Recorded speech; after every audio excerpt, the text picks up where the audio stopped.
Hey guys, and welcome back to the channel. Today I have one of Lectric's newest models. This is the XP 3.0, which is a step up from Lectric's award-winning 2.0. That was the bike that put these guys on the map. Now the biggest update with the 3.0 are hydraulic brakes. You just don't find that in this price range. But the list goes on. They've updated their motor, making it quieter and more reactive. They've increased the amount of torque for better hill climbing, and they've given you a bunch of options in the settings to customize the bike. I'll be talking about all that throughout the review, but first I wanted to see how the bike performs with a single rider and then with two riders. And the reason why I'm doing this is because the rack has a carrying capacity of 150 pounds. So I figured, why not? I've also been curious to see how a second rider affects, things like speed, acceleration, and hill climbing ability. So I invited my wife to join me in this adventure. Smile and wave. So to kick things off, here is the difference in speed between me and then me and my wife.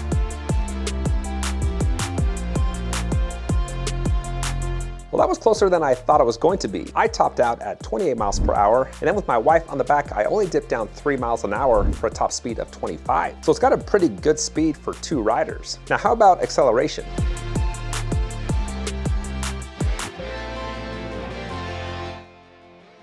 Here there is a larger difference. The bike is a little sluggish off the line for the first 20 or 30 feet with that second rider. All right, now brakes. My wife especially loved this test.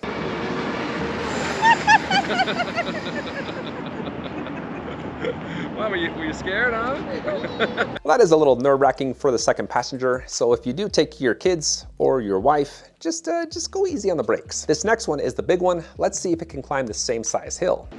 It's getting a little tricky. It's getting a little tricky, but we're doing it.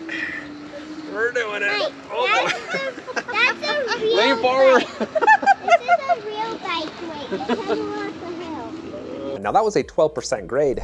When I was by myself, the bike powered me to the top. And as you can see with the second rider, it did lack in power. I did have to help it out quite a bit. The last test is range, and I wanted to do the range test with her, but I didn't have the passenger package, which gives you handlebars, a cushion, and foot pegs. So if you plan to haul your kids around, I would definitely pick that up. It will be a lot more comfortable for them. Anyways, I did go on a range test just by myself. I averaged 25 miles per hour and got 15.30 miles with 962 feet of elevation gain, which for that speed and my 190-pound frame, I was pretty happy with. Lectric says you can get up to 45 miles with their standard battery, or 65 miles if you pick up their larger size for about $200 more.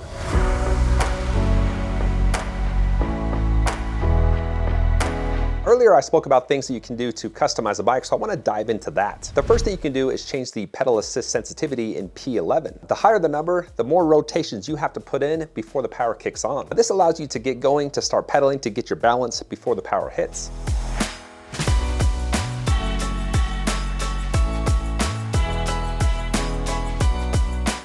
Now on that highest level, it took about 4 revolutions for the power to hit. And on the lowest level, it only took about 1/4 of a revolution before it came on. So you got a large spread of when you want the power to engage. Back in the settings in P12, you can change the pedal assist strength. This will adjust how hard the power comes on. So if you're new to e-bikes and you want a softer increase in power until you feel more comfortable, you have that option.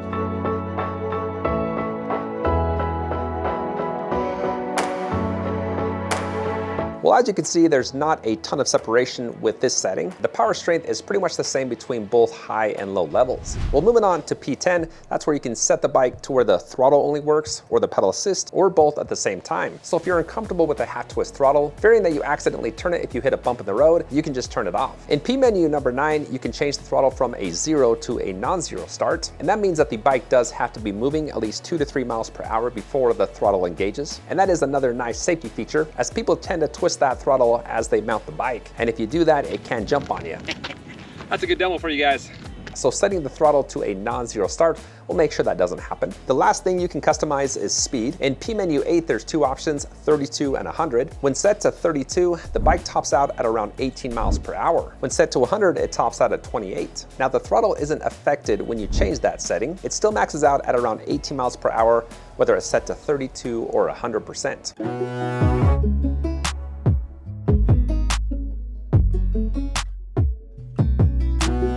All right, so that was all the things that you can customize. Now let's talk about what you get. Well, first, this comes fully assembled. You don't have to screw or plug anything in, just unfold it and you're ready to ride. One of my favorite things about this bike is how many mount points there are.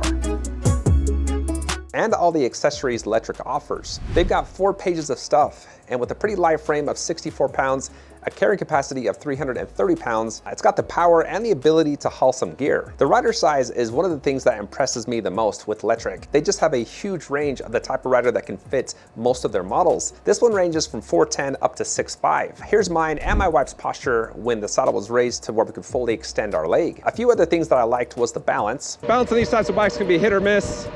How's Lectric? This one is a hit. It feels good at speeds over 30 miles per hour. There's over 30 and feeling pretty dang good. Oh, I got a turn, so I got to slow down, but yeah, that feels great at 30 miles an hour. The handling is better than most bikes designed like this. You can just rip around these corners going 25, 26 miles an hour and just feeling very much in control. It's actually quite fun to ride. Oh, yeah, it's a good time. And then there's the quiet and solid ride. Going 27 miles per hour and it just sounds great. Just have a listen. I also like the nice feeling grips and brake levers, the bright head and tail lights, the shiny metal fenders, the goo they added in the all-terrain tires so you don't have to worry about flats for a while, and the front fork suspension. It doesn't have the most travel and it is a little stiff, but for a $1,000 bike, I thought it was pretty good. Now I did think the saddle was pretty hard, but you can upgrade that if you want. And the 7-speed shifter is standard for bikes in this price range, nothing too special about that.